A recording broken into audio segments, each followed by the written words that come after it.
The story of Princess Diana and Kate Middleton's engagement ring.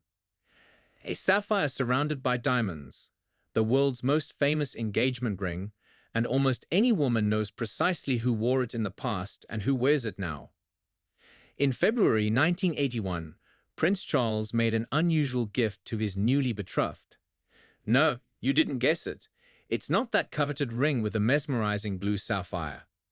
Prince Charles wanted to impress the modest, at that time not yet accustomed to lavish gifts, young lady. He invited her to Windsor Castle, where Diana was staying at the invitation of Her Majesty, the jewelers from the famous House of Garrod, and asked them to bring along the finest samples of rings from their collection. After lunch with the Queen, Charles invited Diana into the drawing room, where the 19-year-old girl faced a challenging choice. More than a dozen beautiful rings, each worthy of being an engagement adornment for the future king's bride. But Diana chose without hesitation a ring made of 18-karat gold, with 14 diamonds encircling a large oval-shaped silent sapphire. By the way, it wasn't the most expensive or the largest ring. Lady Di later recalled. Sapphire was her favorite gemstone. She adored shades of blue, which even reflected in her makeup, her constant blue eyeliner. She received a ring with a sapphire almost a year before the engagement and fell in love with the stone. It was also a gift from Charles. The prince enjoyed surprising the young girl. And how could she not be impressed, being 19 and possessing only simple gold chains with a pendant shaped like the letter D and a couple of gold earrings? Diana was the younger daughter of the Earl Spencer, a respected but financially strained man, not without the help of his second wife, Diana's stepmother, meaning diamonds weren't exactly within her reach.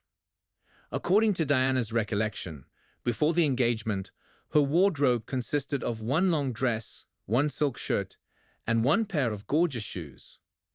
After the engagement, she and her mother had to urgently seek means to buy new clothes, so the girl could match her new status. 6 new dresses, 6 new pairs of shoes, a previously unprecedented extravagance. So Charles's jewelry gifts, with which he began to indulge his future wife, were more than timely.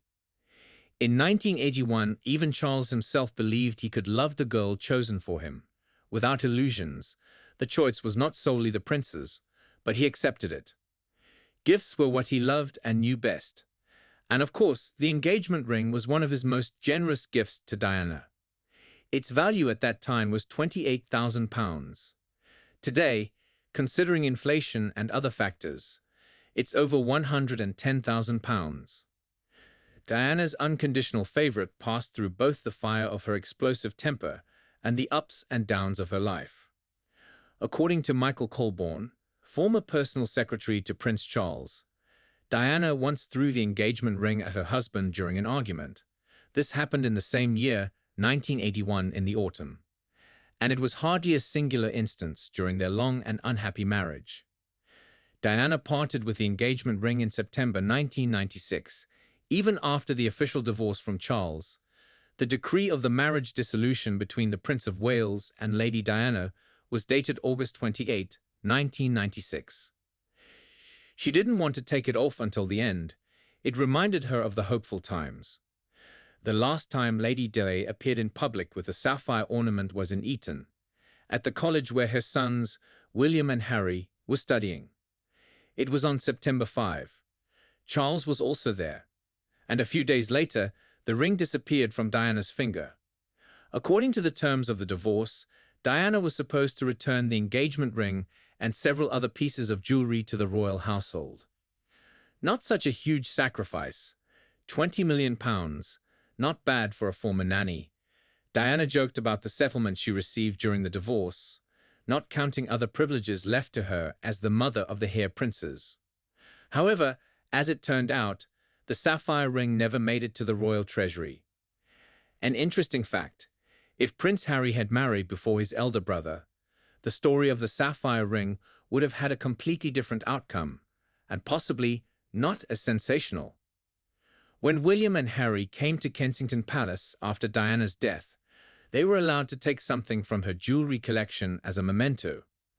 Prince William chose a pair of gold watches, which his father gave to his then fine Diana Spencer on their 20th anniversary. And the 12-year-old, at that time, Harry took that very engagement ring. When, after 9 years of relationship with Kate, William finally decided to propose, the younger brother gave their mother's ring to the elder one. And perhaps this gesture became decisive. "This way, Mom could be with me in this important moment," William admitted later. And for us, it's also an example of incredibly touching brotherly love. In the official photographs taken on the occasion of the engagement of young Prince William and his bride Kate Middleton, Princess Diana's sapphire ring was almost the third main character of the event. Since then, Kate hasn't taken it off her finger, and probably won't throw it at William. Let's hope not. And millions of girls around the world crave a copy of such a ring as a wedding gift. By the way, the frenzy was so intense that in the UK, for example, in early 2016, at the request of Kensington Palace, replicas of the engagement ring, which now belong to the Duchess of Cambridge, were prohibited. It's hard to blame Kate for wanting to be the sole owner of Diana's ring. But why Prince William doesn't wear a wedding ring? Perhaps you haven't even noticed before, but it's a fact. Prince William wore a wedding ring only once, on his own wedding day, and he promptly took it off. The marriage of Kate Middleton and Prince William took place on April 29, 2011, and since then, the Duke of Cambridge has never been seen wearing the ring. For a very simple reason: he doesn't want to. This decision became news worthy of lively discussion on social media for several consecutive days. However, as it turns out, his attitude towards rings was expressed even before the wedding. At that time, either it wasn't given much importance, or people simply didn't notice his words. The thing is, William is vehemently against any kind of men's jewelry, except for good watches. He can't stand rings on men's hands, and the wedding ring was no exception. Prince William, by the way, is not alone in this. Rather, he continues a family tradition.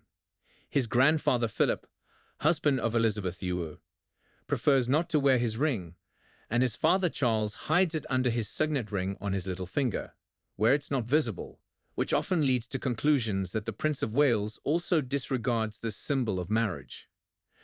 The only exception is Prince Harry, who hasn't removed his ring since his wedding to Meghan Markle. The main question that bothers fans of the Cambridge family: is it good or bad when a husband refuses to wear a ring? Of course, the stereotype immediately comes to mind. Many men do this because, for various reasons, they don't want to reveal their married status. However, in the case of Prince William, it's definitely not about secrecy.